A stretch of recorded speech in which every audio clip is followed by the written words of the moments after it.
All right, one more thing. Well, We got a few more things, but I want to ask you about this.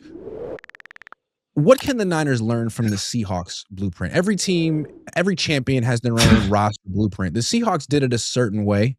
What do you think the Niners can take away from how the Seahawks did it, how they got it done? I mean, obviously they draft well, right? Obviously draft well. But I'm just going to throw this out there.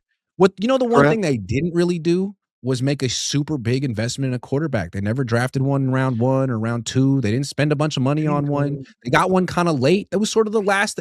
Doesn't mean that's the right way to do it, but it worked for them.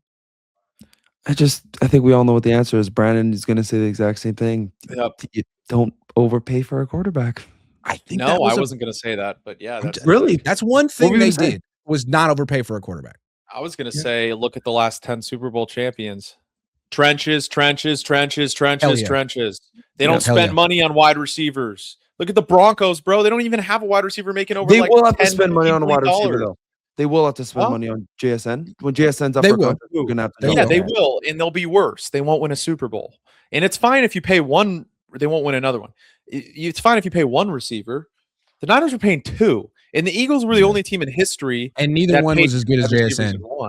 Yeah, but the Eagles only won the Super Bowl paying 2 receivers because their trench play was so great because of Howie Roseman. Every Super Bowl champion has had a dominant offensive line and a dominant defensive line. That is the blueprint. The Patriots literally had old-ass Stephon Diggs and Kayshawn Boutte, who no one even knew existed until Mike Vrabel came in and Drake May was throwing. And they lost because of the trenches. Well, yes, at least they only got to the Super Bowl because they invested in the trenches as well. Ultimately lost because Will Campbell isn't good enough to play left tackle on the best day. They got Milton Williams on the D-line. Their D-line specifically got them to the Super Bowl. And the Niners passed on Gray Zabel, and the Seahawks took him. And that was a great pick for them. Yeah, but look at the Seahawks picks. I mean, look, everyone's going to say Emmenward. Yeah, that was fantastic. But let's be real. They traded for Williams, right? That was the best trade of the deadline 2 years ago. They got Byron Murphy. They got Gray Zabel. They got Charles Cross. Isn't that his name? Charles Cross? Yes. Nick, first round left tackle. Yep. Yeah. So they invested in the trenches and hit. When have the 49ers drafted a legitimate offensive lineman or D lineman in the first round in the last 10 years? Michael Williams. Lynchy. Okay, jury's still out on Michael. I don't like Michael. I made the joke, James Pierce literally will never play again. He'll probably finish with more career sacks than Michael Williams still. He had 12, and Michael couldn't rush your grandmother. He can't rush the passer. I mean, let's go to the quarterback. Look, I love the trenches. That's correct. Let's also go to the quarterback thing, though. They have a complete team because they're not paying for a quarterback. They're paying modestly. If you pay $50+ million, it seems like you have to make concessions with your roster. And if your quarterback isn't truly great, you're in real trouble. And even if your quarterback is great, you're probably not going to win a Super Bowl. Look at Miami right now. Yeah. They gave that contract to Tua. A couple years later, everyone's gone.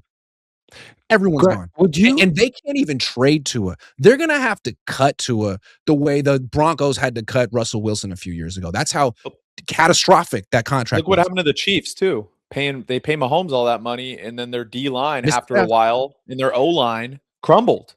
Grant, one of the biggest things is that Purdy, everyone, I don't think he's worth his contract. But the games that that little stretch of games that he had, if Purdy played like that, even against elite teams, do you think he'd be worth $50 million or still only 30?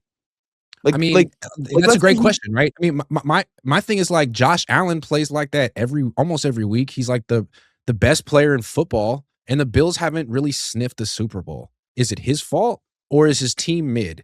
And is it mid? They could draft better, obviously, but I don't think Bean's good, but it just seems like you can't have the Seahawks have no weaknesses. The Seahawks' worst player, their biggest weakness, you could argue, is their quarterback position. He was an excellent game manager who stepped up and actually outdueled Stafford a couple of times.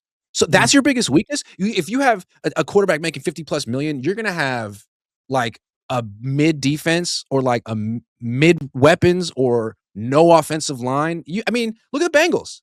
No defense. Yeah. No defense. Or look at the Packers. No weapons. Yeah. You got Matthew Golden and freaking Romeo Dobbs. You can't afford Devontae Romeo Adams. Dobbs they're not even going to keep.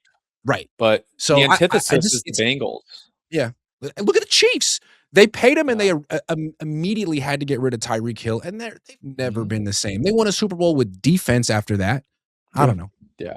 Well, they shouldn't have won that Super Bowl. They weren't the better team, but not always the better team. The better team doesn't always win, right? Like the Super Bowls. Yeah. They beat the Eagles because the Eagles didn't know how to defend that little motion in the red zone. They got burned twice on it. Think about it. Even Stafford is making less money than Brock Purdy.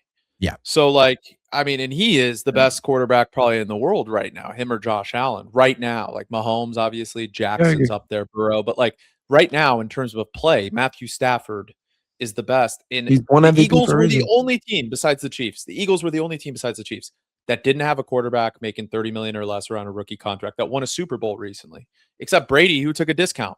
You know what I mean? One more thing about the Seahawks blueprint, and it's always been their blueprint, and it's one of the things I admire about their identity. It's defense. It's defense. Yeah. And the Niners are over here trying to build through offense, and like it seems like they want to have an elite offense. They talk about it. We can score 40. We can outscore people. We just need the defense to do enough. I don't think that's the NFL in 2026. The teams that win Super Bowls the last 3 years are the teams with the best defenses. And that's why I feel like a team like Houston is really closer to being a champion than the Niners because they have a defense that's just as good as Seattle. They just have to get their offense together because it's terrible. Yeah, CJ Stroud. It's not just that. It's like but if they had Darnold, if they had Darnold, I think if they had someone mid at quarterback, you'd be like, damn, watch out for Houston. If they had Brock Purdy, I think they win the Super Bowl this year. If they had Mac Jones, I think they win this year. They had Mac Jones. Yeah. Yes. You'd feel like Stroud was the worst quarterback I've ever seen. Like people think Drake May looked bad. CJ Stroud was way worse even. It wasn't even entirely Drake May. He played really well against the Niners though. That's my thing. I always my opinion about a player is if I've seen him in person, that's what I think of them. And I saw Stroud in person one time and he played like freaking Brady against the Niners. He like took everything the Niners gave him. He took. That's true. That is true. There was no pressure on him the entire game. That is 100% true.